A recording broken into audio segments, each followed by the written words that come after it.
For myself, I'm very convinced it is what you are putting with your thoughts to it. If we would feel well all the time, what is there to change? Then this might be a way of trying to prepare yourself what you imagine is going to come. Is there a dark energy in the West right now?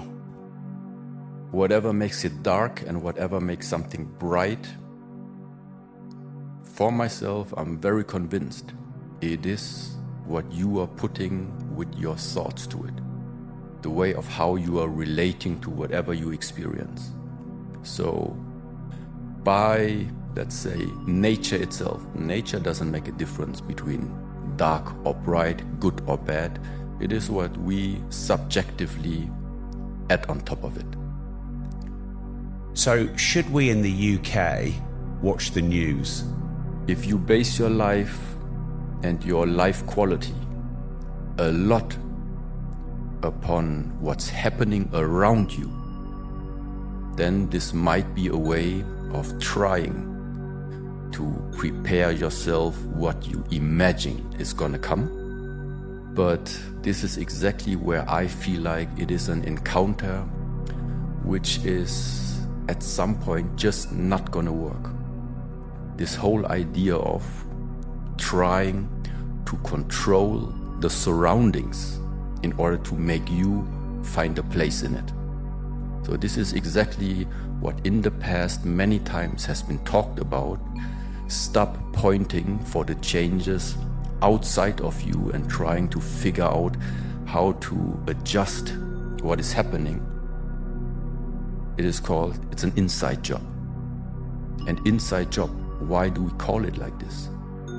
Because the reason why in the first place we are aiming for some change, or even aiming to try and regulate anything, ultimately has always one goal: to make us feel well.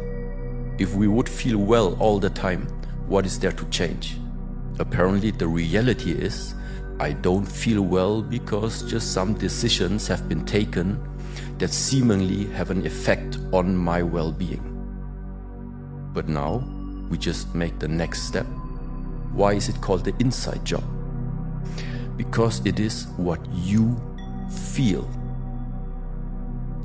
Whether you're happy, whether you're sad, whether you're depressed, whether you're motivated, all of these, where does it eventually really take place? You can be sitting here and being extremely motivated, but it is happening in your reality, in your being. So it's not me who is motivating you. It is your inside energy that you either learn to cultivate, to nourish, to create it, to maintain it, or to lose it. And so this is the whole idea, what makes it really interesting. So how do we find this balance between understanding what is going on around us and what is really that I have in my hands to do something about my life if I'm not